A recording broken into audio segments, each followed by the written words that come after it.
और दूसरी आवाज़ को हम जानेंगे। दूसरी आवाज़ हमारी अपनी आवाज़ है, हमारी अपनी आवाज़। हम अपनी इच्छा से काम करते हैं। ऐसे बहुत से काम हैं जो इंसान अपनी इच्छा से करता है, उसमें परमेश्वर ने नहीं कहा। तो हम इसी में से पढ़ेंगे पहला शमूएल और उसका 15 अध्याय, पहला शमूएल 15 अध्याय, उसमें देखेंगे हम सबसे पहले उसका हम पढ़ेंगे 15 अध्याय के 14 वचन से मैं आपके लिए पढ़ता हूँ। शमूएल ने कहा, फिर भेड़ बकरियों का ये मेमयाना और गायें बैलों का जे रंभाना जो मुझे सुनाई देता है, ये क्यों हो रहा है?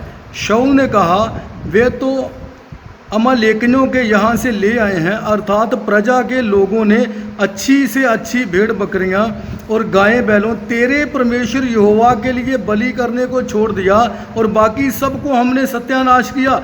याद रखें, ये परमेश्वर ने ऐसा नहीं कहा था। परमेश्वर ने क्या कहा था?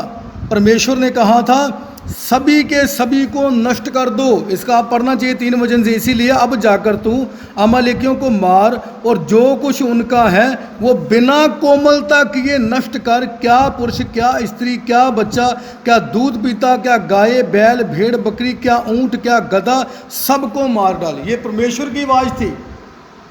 लेकिन इसने क्या आवाज़, कौन सी आवाज़ सुना? अपने मन का आवाज़ सुना है। परमेश्वर ने कहा था कुछ भी बचना वहाँ नहीं चाहिए। लेकिन याद रखें, शाऊल जो पहले गदही ढूंढ रहा था और इसको परमेश्वर ने राजा बना दिया, और ये राजा बनने के बाद भी खुद की आवाज़ की, खुद की कल्पना करता है, खुद आगे बढ़ने के लिए अपनी बुद्धि का सहारा ले रहा है कि परमेश्वर को क्या पता चलेगा, परमेश्वर कौन सा मेरे सामने है। 19 वचन भी आपको एक बार पढ़ना चाहिए। फिर तूने किस लिए यहोवा की यह बात टालकर लूट पाट के वो काम किए जो यहोवा की दृष्टि में बुरा है? याद रखें, परमेश्वर का दास शमूएल, देखो शमूएल ने आवाज़ सुना। आजकल का अगर शमूएल होता ना, आजकल का दास, तो बोलता ठीक है, इसका 10वां हिस्सा मुझे भी चाहिए बीच में से। आजकल का ऐसा पास्टर होता तो वो क्या बोलता, चाहे अपोस्टल, प्रेरित होता, प्रॉफिट होता, कोई भी होता, तो क्या बोलते, इसमें से 10वां हिस्सा मुझे भी भेज देना, ज़रूरत है हमारे लिए भी। लेकिन इसने जाके ऐसा नहीं, कुछ नहीं बताया क्यों आवाज़ आ रही वहाँ से, क्यों तुम ऐसा काम किया जो प्रभु की दृष्टि में बुरा है। अपनी आवाज़ सुन रहा है जी, अपनी, परमेश्वर की आवाज़ इसमें नहीं है। परमेश्वर ने कुछ कहा करने के लिए, लेकिन इसने बहुत अलग से काम किया। हनन्याह शफीरा के बारे में हम पढ़ते हैं प्रेरितों के काम 5 अध्याय में। वहाँ भी वो लोग पहले परमेश्वर को सब कुछ देने के लिए सोच लिया, लेकिन शैतान में मन में डाल दिया कि इतना पैसा चर्च में देने की क्या ज़रूरत है, अरे आप सब अपने पास रखिए, वहाँ थोड़ा ज़रूरत है। लेकिन वो दोनों मर गए थे क्योंकि परमेश्वर के साथ धोखा कर रहे थे। जो भी इंसान प्रभु के साथ अगर ऐसे धोखा करता, याद रखे वो सच में मर जाते हैं, नहीं तो वो नष्ट हो जाते हैं। कैसे भी करके जीवन में वो टुकड़ों के मोहताज हो जाते हैं। अपनी आवाज़, एक आपकी खुद की आवाज़ है। आज आप सोचना चाहिए ये आपकी आवाज़ है जहाँ परमेश्वर की आवाज़ है। तो आप अपने जीवन में इन बातों को लें। कैसे याद रखें? एक छोटी सी गलती की वजह से, याद रखें, शाऊल को परमेश्वर राजा बनाकर, ऐसा लिखा, मैं शाऊल को राजा बनाकर पछताता हूँ क्योंकि उसने अच्छा काम नहीं किया, उसने मेरे पीछे चलना छोड़ दिया है। उसने क्या किया है? हाँ, परमेश्वर के पीछे चलना उसने छोड़ दिया है। ऐसे लोगों से परमेश्वर पसंद नहीं करता है। परमेश्वर उन्हीं लोगों को पसंद करता है जो परमेश्वर के पीछे चलने वाली होती हैं। परमेश्वर उसी को पसंद करता है जो लोग परमेश्वर की आवाज़ को सुनते हैं। तो ऐसे मनुष्य से कुछ लेना भी नहीं जो परमेश्वर की आवाज़ को नहीं सुन रहे। और प्रभु तो ऐसे लोगों को सही में अपने से फिर दूर रखता है, क्योंकि परमेश्वर कभी भी गंदगी में नहीं रह सकते। ये याद रखें आपके मन में। आप नशा चाहे छोटा करें चाहे बड़ा करें, प्रभु आपके अंदर से नहीं रह पाएंगे, प्रभु वहाँ से चले जाएंगे। अपने मन को साफ रखें और सिर्फ परमेश्वर की आवाज़ को सुने। अगर आप परमेश्वर की आवाज़ आपके कान में नहीं जा रही, सिर्फ फ़ोन ही जा रहा है कान पे, तो कहीं ना कहीं बर्बादी की राह पे हम चल पड़े हैं और इसका जिम्मेदार हम खुद हैं। 2 कुरिन्थियों 10 अध्याय का 5 वचन में ऐसा लिखा हुआ है, इसलिए हम कल्पनाओं का और हर एक ऊंची बात का जो परमेश्वर की पहचान के विरोध में उठती है खंडन करते हैं और हर एक भावना को कैद करके मसीह का आज्ञाकारी बना देते हैं।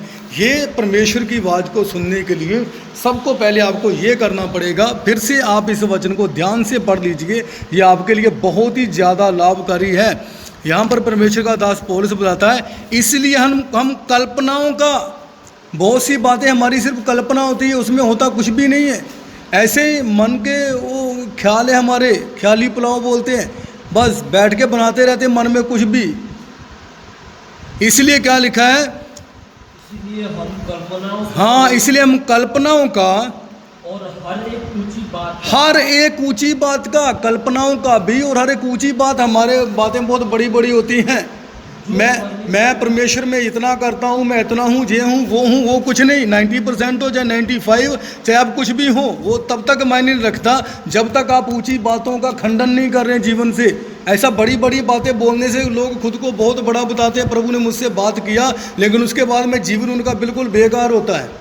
और क्या लिखा है, जो परमेश्वर की पहचान के विरोध में उठती है। याद रखिए, जो बातें परमेश्वर की पहचान के विरोध में उठती हैं, जो बातें परमेश्वर की पहचान के विरुद्ध, तो आप परमेश्वर की आवाज़ को सुनने से पहले इन बातों को याद रखें। क्या करना चाहिए, क्या लिखा, खंडन करते हैं, हम उसको छोड़ देते हैं।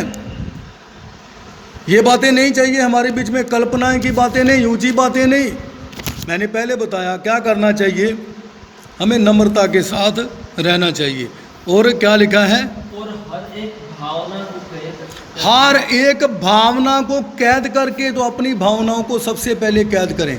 हम कभी भी ऐसी भावनाओं में बहकर बोल देते हैं, हाँ प्रभु मुझसे बात करते हैं, मैंने परमेश्वर से बात किया है, ये हुआ वो हुआ, कुछ भी बोल देते हैं, लेकिन हर एक भावनाओं को पहले कैद करें। और क्या लिखा है, कैद करके मसीह का आज्ञाकारी बना देते हैं। तो हम ऐसे ही करना पड़ेगा भाई, मसीह की आज्ञाकारी बनना पड़ेगा। क्योंकि अगर आप आपकी आवाज़ को लेकर बैठे हुए हो तो ये नहीं हो सकता। और इंसान की आवाज़ कैसी है, कैसे बोलता है इंसान की आवाज़, मैं सबसे पहले क्या बोलता हूँ, मैंने, मुझे, मेरा, ये स्वार्थी आवाज़ है। लिखना चाहिए आप लोग, क्या क्या बोलते रहते हैं इंसान, सबसे पहले मैंने किया, ये मेरे सिवा कोई नहीं कर पाएगा, मैं ही सब कुछ कर सकता हूँ, ये मैंने किया है, सुबह उठकर ये सफाई भी मैंने किया, ये भी मैंने किया, मैंने पता नहीं क्या क्या किया। वो मैं जब हमारे जीवन में है, मैंने ये भी मैं बीच में लेके आ रहे हैं, मुझे ही मिलना चाहिए, मेरा, ये मेरा है, ये स्वार्थी आवाज़ है।